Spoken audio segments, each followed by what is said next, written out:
രാഹുല് എനിക്കത് പോകണം, അവിടെ പോകണം, ഇവിടെ പോകണം എന്നൊക്കെ പറഞ്ഞ ആൾ ഇറങ്ങി ഓടുന്ന ഒരു സ്വഭാവം കൂടി ഉണ്ട്. അപ്പൊ നിങ്ങളെ ചാറ്റ് വായിച്ചാൽ നിങ്ങൾക്ക് മനസ്സിലായി. രാഹുൽ മാങ്കൂട്ടം സമർത്ഥമായിട്ടുള്ള കാര്യം സംസാരിക്കാനാണ് വന്നേക്കുന്നത്.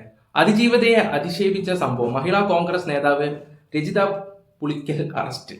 ഓഹോ, അങ്ങനെ അതിജീവിതയെ മോശമായിട്ട് പറഞ്ഞെന്നും പറഞ്ഞിട്ടാണ് അറസ്റ്റ് ചെയ്തേക്കുന്നത്. ഈ അതിജീവിതയുടെ ഫോട്ടോയോ വല്ലതും വെച്ചിട്ടുണ്ടോ അവരാരെങ്കിലും? അവരെ കുറിച്ച് ആരെങ്കിലും സംസാരിച്ചോ? ഇല്ല. എന്തിനാ ഇവരെയൊക്കെ അറസ്റ്റ് ചെയ്യുന്നതെന്ന് ഞാൻ ആലോചിക്കുന്നത്. അപ്പൊ ഇത്രയും ഗൗരവമായിട്ട് ഈ ഒരു വിഷയം ഇവിടുത്തെ സർക്കാർ ഏറ്റെടുത്തല്ലോ എന്ന് ഓർക്കുമ്പോഴാണ് എന്റെ ദൈവമേ, എന്തുകൊണ്ട് ശബരിമല വിഷയത്തിൽ എടുക്കുന്നില്ല? പുച്ഛം തന്നെ, ഭയങ്കര പുച്ഛം എന്ന് വെച്ചാൽ ഭയങ്കര പുച്ഛം. നമ്മുടെ ഫെലി നയനാൻ ഒരു പോസ്റ്റ് ഇട്ടിട്ടുണ്ടായിരുന്നു, അയാൾക്കെതിരെ കേസ് കൊടുത്തിട്ടുണ്ട്. അയാള് വാലും തുമ്പും അതും ഇതും ഒന്നും ഇല്ലാത്ത ചാറ്റ് പുറത്തു വിട്ടെന്നാണ് യുവതി സംസാരിക്കുന്നത്. ആ ഒരു കാര്യത്തിനോട് നിങ്ങൾ യോജിക്കുന്നുണ്ടോ? കറക്റ്റ്, ഇവിടുത്തെ കേരള സൈബറിൽ കൊടുത്താൽ മതി. ആ ചാറ്റിന്റെ വാലും ഇതും ഇല്ലാത്തതാണോ പുറത്തു വന്നതെന്നുള്ള രീതിയിൽ അതിൽ പറയുന്നുണ്ട് യുവതി. അതായത് 3 മാസം മുമ്പ് രാഹുലിനെ കണ്ട് സംസാരിക്കണം, ഒരു 4 മണിക്കൂർ എവിടെയെങ്കിലും ഫ്രീ ആയിട്ട് ഇരുന്ന് സംസാരിക്കണം എന്നുള്ള രീതിയിലെ ചാറ്റ്. ഇപ്പൊ യുവതി വന്നിട്ട് പറയുന്നുണ്ട് എന്റെ അച്ഛനമ്മയെ കൊണ്ടുവരണം, അല്ലെങ്കിൽ രാഹുലിന്റെ സൈഡിൽ നിന്ന് വീട്ടുകാരെ കൊണ്ടുവരണം. അങ്ങനത്തെ ടോക്കാണെന്നുള്ള രീതിയിലാണ്. എങ്ങനെ വിശ്വസിക്കാൻ പറ്റും? ആ വ്യക്തിയുടെ വോയിസ് ഞാൻ നിങ്ങൾക്ക് വെച്ചുതരാം. ഇതിപ്പോ കേസ് മാറിക്കൊണ്ടിരിക്കുകയാണ്. രാഹുലിന് നല്ല സപ്പോർട്ട് വന്നു തുടങ്ങിയിട്ടുണ്ട്. അതുപോലെ തന്നെ ഈ യുവതി പറയുന്നത് കള്ളമാണ്, പീഡിപ്പിച്ചു എന്ന് പറയുന്നതും കള്ളമാണെന്നുള്ള തെളിഞ്ഞുകൊണ്ടിരിക്കുകയാണ്. പരസ്പരം സമ്മതത്തോടെ നടന്ന ഒരു കാര്യം അതൊരു പീഡനമാവും. ഇതാണ് ഏറ്റവും വലിയൊരു കുഴപ്പം. പരസ്പര സമ്മതത്തോടെ എന്തെങ്കിലുമൊക്കെ നടന്നു കഴിഞ്ഞിട്ട് കുറെ കഴിഞ്ഞ് ഏതെങ്കിലും ഒരുത്തൻ്റെ കൂടെ ഒക്കെ പോയി കഴിഞ്ഞ് ജീവിതം കോഞ്ഞാട്ടയാകുമ്പോൾ തിരിച്ചിങ്ങോട്ട് വരുമ്പോൾ നമ്മൾ അക്സെപ്റ്റ് ചെയ്തില്ലെങ്കിൽ എന്തോ പറയുന്നത്, അവൻ എന്നെ പീഡിപ്പിച്ചു എന്ന് പറയും. എന്നിട്ട് കൊണ്ട് കേസ് കൊടുത്ത് നാറ്റിക്കും. എന്നിട്ട് കിട്ടുന്ന പൈസയും അതും ഇതും ഒക്കെ മേടിച്ച് ഊറ്റാൻ നോക്കും. ഓക്കെ, രാഹുലിന്റെ കേസ് കിട്ടില്ല, ഇത് എങ്ങനെയാണെന്ന് ഞാൻ പറയുന്നില്ല. ഓക്കെ, എന്തായാലും ഈ പെൺകുട്ടിയുടെ കല്യാണം കഴിഞ്ഞെന്ന് പറയുന്നുണ്ടല്ലോ, അവർക്ക് ഭർത്താവൊന്നുമില്ലേ? ഇത് ഭയങ്കര കൺഫ്യൂഷൻ ആണല്ലോ. ഭർത്താവുള്ള ഒരാൾ രാഹുലിന്റെ അമ്മയെ കൊണ്ടുവരണം, അച്ഛനെ കൊണ്ടുവരണം, അപ്പൂപ്പനെ കൊണ്ടുവരണം. എന്തോന്നാണ് കാലം, ഇത് എങ്ങോട്ടാ പോകുന്നേ? നിങ്ങൾ പറ. ഓക്കെ, എന്തായാലും രാഹുലിനെ സപ്പോർട്ട് ചെയ്യുന്ന ഒരുപാട് ആൾക്കാർ ഇന്ന് കേരളത്തിലുണ്ട്. ഞാൻ എൻ്റെ വീഡിയോ സ്ഥിരം പറയുന്ന പോലെ തന്നെ രാഹുലിന് ഇഷ്ടമുള്ളവർ ലൈക്ക് അടിക്കുക, ജസ്റ്റിസ് ഫോർ രാഹുൽ എന്ന് കമൻറ്റും കൂടെ കൊടുക്കുക. Justice for Rahul Mankoottam. അതായത് നിങ്ങൾക്ക് രാഹുലിനെ ഇഷ്ടമാണെങ്കിൽ ഇഷ്ടമാണെന്ന് കൊടുക്കുക, അയാൾക്ക് നീതി കിട്ടണമെന്ന് ആഗ്രഹമുള്ള അങ്ങനെ നിങ്ങൾക്ക് എന്താണെന്ന് വെച്ച് ടൈപ്പ് ചെയ്യാം. എന്തായാലും ഒന്നും കൂടെ ഞാൻ പറയാണ്, ലൈക്ക് കൊടുക്കുക രാഹുലിനെ ഇഷ്ടപ്പെട്ടവർ. അതുപോലെ തന്നെ നമ്മുടെ ചാനൽ ആദ്യമായിട്ട് കാണുന്നവർ സബ് ചെയ്യുക. പിന്നെ ഫേസ്ബുക്കിലാണ് കാണുന്നെങ്കിൽ ഫോളോ ചെയ്യുക. ആരും അങ്ങനെ ഫോളോ സബ് ഒന്നും ചെയ്യുന്നില്ല, എല്ലാവരും ഒന്നും ചെയ്തേക്കുക. നമുക്ക് എന്തെങ്കിലും വീഡിയോയിലോട്ട് പോകാം, ടൈം വേസ്റ്റ് ചെയ്യുന്നില്ല. ഓക്കെ, എന്തായാലും നമുക്ക് അതിജീവിതയുടെ വോയിസ് ഒന്ന് കേട്ടിട്ട് വരാം. ശബ്ദ സന്ദേശത്തിലേക്ക്. രാഹുല് എനിക്കത് പോകണം, അവിടെ പോകണം, ഇവിടെ പോകണം എന്നൊക്കെ പറഞ്ഞ ആൾ ഇറങ്ങി ഓടുന്ന ഒരു സ്വഭാവം കൂടി ഉണ്ട്. അപ്പൊ നിങ്ങളെ ചാറ്റ് വായിച്ചാൽ നിങ്ങൾക്ക് മനസ്സിലാവും ഇറങ്ങി ഓടാൻ പറ്റില്ല. എനിക്ക് ഇത്ര സമയം വേണമെന്ന് ഞാൻ പറയുന്നുണ്ട്, എനിക്ക് സേഫ് ആയിട്ടൊരു സ്ഥലം വേണമെന്ന് പറയുന്നുണ്ട്. പിന്നെ രാഹുലിനെ കാണാൻ വരും എന്ന് പറയുമ്പോൾ ഞാൻ രാഹുലിന്റെ അടുത്ത് പറയുന്നുണ്ട്, ഞാൻ എന്റെ സൈഡിൽ നിന്ന് ഞാൻ ആരെങ്കിലും കൊണ്ടുവരും. രാഹുലിന്റെ സൈഡിൽ നിന്ന് രാഹുലിന്റെ അമ്മയോ ചേച്ചിയോ കുറച്ച് ഫ്രണ്ട്സിന്റെ പേരുണ്ട്, അത്രയും ഫ്രണ്ട്സോ അല്ലെങ്കിൽ ഫെനി ആരെങ്കിലും കൊണ്ടുപോകാം. ഫെനിയാണെങ്കിൽ ഞാൻ അത്രയും കംഫർട്ടബിൾ ആണ്, എനിക്ക് നിന്നെ തീരെ വിശ്വാസമില്ല എന്ന് ഞാൻ രാഹുലിന്റെ അടുത്ത് പറയുന്നുണ്ട്. ഇതേ കാര്യം ഞാൻ ഫെനിയുടെ അടുത്ത് പറയുന്നുണ്ട്. ഫെനി, ഞാൻ ഒറ്റയ്ക്കല്ല വരുന്നത്, ഞാൻ വരുമ്പോൾ എൻ്റെ ഒരു ക്ലോസ് ഫ്രണ്ട് എൻ്റെ കൂടെ കാണും. ഇപ്പൊ രാഹുലിന്റെ കൂടെ നീ വരുന്നതാണ് എനിക്ക് കംഫർട്ടബിൾ ആയിട്ടുള്ളത്. പിന്നെ നമ്മൾ കണ്ടിട്ടില്ലല്ലോ, എനിക്ക് നിന്നെ കാണുന്നതും കൂടി ചെയ്യാലോ എന്ന് ഞാൻ ഫെനിയുടെ അടുത്ത് പറയുന്നുണ്ട്.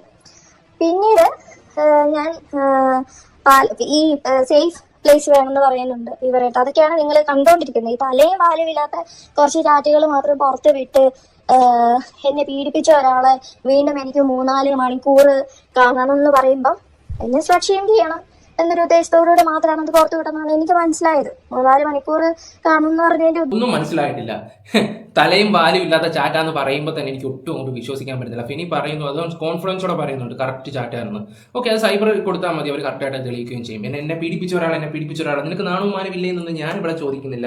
ഇനി ഞാൻ എന്തെങ്കിലും പറഞ്ഞിട്ട് ഈ പറയുന്ന യുവതിക്ക് ഒരു പ്രശ്നമുണ്ട്, അതുകൊണ്ട് നീ വാടി പോയെന്നൊന്നും ഞാൻ വിളിക്കുന്നേ ഇല്ല. എല്ലാം വിപരീതമായിട്ട് അങ്ങ് എടുത്തു.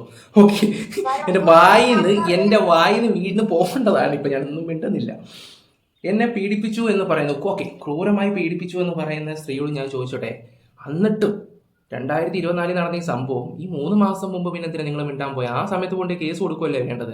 2024 കേസ് കൊടുക്കേണ്ട ഒരു വ്യക്തി 2025 ഒക്ടോബർ ആയപ്പം എനിക്കൊന്ന് രാഹുലിനെ കണ്ടൊന്ന് സംസാരിക്കണമെന്ന്. എന്തോന്നാടേ ഈ കൊച്ചു കേരളത്തിൽ നടക്കുന്നത്? എന്തോന്നാടേ? എന്തായാലും ഒരു കപ്പ് ചായ കുടിക്കാം, ഞാൻ കുടിച്ചോണ്ടിരിക്കുക. ഇപ്പോൾ വൈകിട്ട് സമയമല്ലേ, ഇനിയിപ്പം നമ്മളും ജയിലിലൊക്കെ കുടിക്കേണ്ടതാണ്. ഇതൊക്കെ രാഹുലിന് വേണ്ടി സംസാരിക്കുന്ന ഓരോ വ്യക്തികളും ഇപ്പോൾ ജയിലിലോട്ട് പോയിക്കൊണ്ടിരിക്കുക. ഉള്ള സമയം ഇതെങ്കിലും കുടിച്ച് വീഡിയോയും ചെയ്ത് ബാക്കി ഇനി ജയിലെങ്കിൽ ജയില്, സമാധാനത്തോടെ ഉദ്ദേശം എനിക്ക് എല്ലാ കാര്യങ്ങളും ഒന്ന് സമാധാനത്തോടെ ഇന്ന് സംസാരിച്ച് ഐ നീഡ് ക്ലോഷർ. അത് ഞാൻ കൃത്യമായിട്ട് പറഞ്ഞിട്ടുള്ള ഒരു കാര്യമാണ്. സേഫ് ആയിട്ടുള്ള സ്ഥലം വേണമെന്നാണ് ഞാൻ പറയുന്നത്. അത് ഓഫീസ് പറ്റത്തില്ല എന്ന് പറഞ്ഞ് കൃത്യമായിട്ട് ഞാൻ കാരണം പറയുന്നുണ്ട്. എന്റെ കാരണം കൊണ്ടാണ് ഓഫീസ് പറ്റത്തില്ല എന്ന് പറയുന്നത്. മറ്റെവിടെയായാലും എനിക്ക് കുഴപ്പമില്ല, രാത്രി ആയാലും പകലായാലും കുഴപ്പമില്ല. ബിക്കോസ് ഞാൻ ഒറ്റയ്ക്കല്ല പോകുന്നത്, എന്റെ കൂടെ ആൾക്കാരുണ്ട്, അവിടുന്ന് ആൾക്കാരെ പറഞ്ഞ് ഞാൻ പറഞ്ഞിട്ടുണ്ട്. അല്ലാതെ നിങ്ങൾ വിചാരിക്കുന്നത് പോലെ ഈ 3-4 മണിക്കൂറിൽ എനിക്ക് വീണ്ടും രാഹുലിനോട് ഫിസിക്കൽ കോണ്ടാക്ട് ഉണ്ടാക്കാൻ വേണ്ടിയിട്ടല്ല ഞാൻ പോകുന്നത് പോലും. പിന്നീട് ഇവരിതിങ്ങനെ ഒഴിഞ്ഞു മാറി എനിക്ക് മനസ്സിലായി ഇവരിത് ഒഴിവാക്കുവാണ്. പറഞ്ഞിട്ട് ചെല്ലുവാണെങ്കിൽ രാഹുൽ മുങ്ങുമെന്ന് എനിക്ക് ഉറപ്പുള്ളത് കൊണ്ട് രാഹുലിനോട് പറയാതെയാണ് ഞാൻ പാലക്കാട് ചെല്ലുന്നത്. അപ്പൊ പാലക്കാട് ചെന്നപ്പോൾ രാഹുൽ ചെയ്തത്, ആള് എന്നെ കോൾ എടുക്കാതെ രാഹുലിന്റെ സ്റ്റാഫിനെ കൊണ്ട്, ഫസലുണ്ട്, ആലിവിനുണ്ട്, അവരെ കൊണ്ട് ഇങ്ങനെ മാറി സംസാരിപ്പിച്ച്, ചേച്ചി ഇവിടുത്തെ സാഹചര്യം ഇങ്ങനെയാണ്, രാഹുലിനടുത്ത് സംസാരിക്കാൻ പറ്റുന്നില്ല, ഞങ്ങൾ കർണാടകയിലാണ്, മാത്തൂരാണ്, ഞങ്ങളുടെ അവസ്ഥ ചേച്ചിയുടെ അവസ്ഥ ഞങ്ങൾക്ക് മനസ്സിലായി, ഞങ്ങളുടെ അവസ്ഥ ഞങ്ങൾ ചേച്ചി ഒന്ന് മനസ്സിലാക്കണം എന്ന് പറഞ്ഞ് രാവിലെ തൊട്ട് രാത്രി വരെ എന്നെ പാലക്കാട് തന്നെ ഇട്ട് ഞാൻ കറങ്ങുമായിരുന്നു. ഇവര് പറയുന്നതനുസരിച്ച്, ചേച്ചി ഞങ്ങളിപ്പോൾ ടൗണിൽ വരും, ഞങ്ങൾ അവിടെ വരും, ഞങ്ങൾ ഇവിടെ വരും എന്ന് പറയുമ്പോൾ ഞങ്ങൾ ആ ലൊക്കേഷനിലോട്ട് പോകും. അങ്ങനെ അല്ല, രാഹുലിനോട് പറയാതല്ലേ അങ്ങോട്ട് പോയത്? അപ്പൊ ഇത് ആരുടെ ഭാഗത്ത് തെറ്റാ? നിങ്ങളുടെ ഭാഗത്ത് തെറ്റല്ലേ? എന്നിട്ട് അവിടെ ചെന്നിട്ട് ഓരോ വ്യക്തികളെ വിളിക്കുമ്പോൾ അവന്മാരായിട്ട് വട്ടം കറപ്പിച്ചെങ്കിൽ ഇത് ആരുടെ മണ്ടത്തരവാ? ഞാനൊരു കാര്യം പറയട്ടെ, അന്നേരത്തെ ഒരു സുഖത്തിന് വേണ്ടി ഓരോരുത്തർ ആരും ആയിക്കോട്ടെ ഇങ്ങനെ ഓരോ വിവരക്കേടുകൾ കാട്ടിക്കൂട്ടും. അവസാനം എന്ത് ചെയ്ത്? നിങ്ങളെ ഇഷ്ടപ്പെടാനും സ്നേഹിക്കാനും ഉള്ള ആൾക്കാരൊക്കെ നിങ്ങളുടെ കൂടെ തന്നെ ഉണ്ട്. അവരുടെ വാല്യൂ പോലും മനസ്സിലാക്കാതെ ഇന്നലെ കണ്ട ഒരുത്തിൻ്റെ അടുത്ത് പോവുകയാണെങ്കിൽ എന്ത് പറയും? ഞാനതാ ഇല വന്ന മുള്ളി വീണാലും മുള്ളു വന്ന ഇല വീണാലും ഇവിടെ കേടാർക്കാം, ഇലക്കല്ലേ? അതും കൂടെ ചിന്തിച്ച് മുന്നോട്ട് പോകണമായിരുന്നു. നിങ്ങളൊക്കെ ഇപ്പോൾ വന്നിട്ട് എന്താ പറയണ്ടേ, മാതൃകയാവുകയാണോ? ഇതൊക്കെ ആദ്യമേ ആവണമായിരുന്നു. ആദ്യമേ ആയിരുന്നെങ്കിൽ ഈ പറഞ്ഞ ഞങ്ങൾ പോലും സപ്പോർട്ട് ചെയ്തേനെ. ഭയങ്കര മോശമായിപ്പോയി. രാഹുൽ എനിക്ക് കാണാൻ പറ്റിയില്ല. നെക്സ്റ്റ് ഡേ രാഹുൽ എനിക്ക് മനസ്സിലായി, രാഹുൽ എനിക്ക് ക്ലാരിറ്റി തരാൻ രാഹുലിന് ഉദ്ദേശമില്ല, ക്ലോഷർ തരാനും ഉദ്ദേശമില്ല, എന്നെ വീണ്ടും ഇങ്ങനെ വട്ടം കറക്കിക്കൊണ്ടിരിക്കുകയാണ്, ഇതാണ് ഇയാളുടെ ഉദ്ദേശം എനിക്ക് മനസ്സിലായത്. ഞാൻ രാഹുലിനോട് പറഞ്ഞു, രാഹുലെ എനിക്ക് കൃത്യം ക്ലാരിറ്റി കിട്ടില്ല, ഞാൻ പറഞ്ഞിട്ടുണ്ടെന്നല്ല പിന്നെ പറഞ്ഞു, ഞാൻ റെസ്പോണ്ട് ചെയ്യും, ഞാൻ അറിഞ്ഞ കാര്യങ്ങളെല്ലാം ഞാൻ തുറന്നു പറയുന്നത് ഞാൻ പറഞ്ഞിട്ടുണ്ടായിരുന്നു.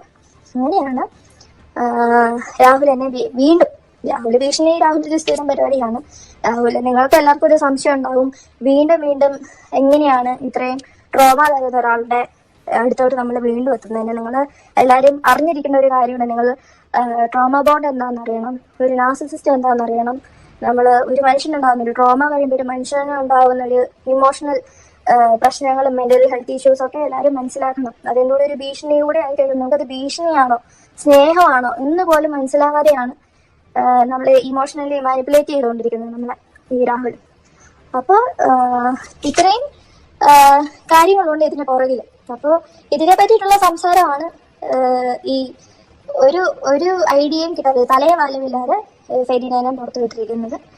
അപ്പോൾ ഞാൻ ഒത്തിരി ആലോചിച്ച് ഇതിൽ ഞാനിങ്ങനെ ഒരു കാര്യമായിട്ട് മുന്നോട്ട് വരുമ്പം ഇത്ര വ്യക്തി ചെയ്യപ്പെടും, സംശയം ഉണ്ടാവും, മാരീഡ് ആയിട്ടുള്ള ഒരു സ്ത്രീ ആയതുകൊണ്ട് ഇതെല്ലാം ഇതിനപ്പുറം കേൾക്കും എന്നറിഞ്ഞുകൊണ്ട് തന്നെയാണ് ഞാൻ മുന്നോട്ട് വന്നത്. ഞാൻ വിചാരിച്ചിട്ടുണ്ട് ഞാൻ നേരത്തെ റെസ്പോണ്ട് ചെയ്യുമായിരുന്നെങ്കിൽ എനിക്ക് മുന്നേ വന്ന 2 കുട്ടികൾക്കും ഈ അവസ്ഥ ഉണ്ടാവത്തില്ലെന്ന്.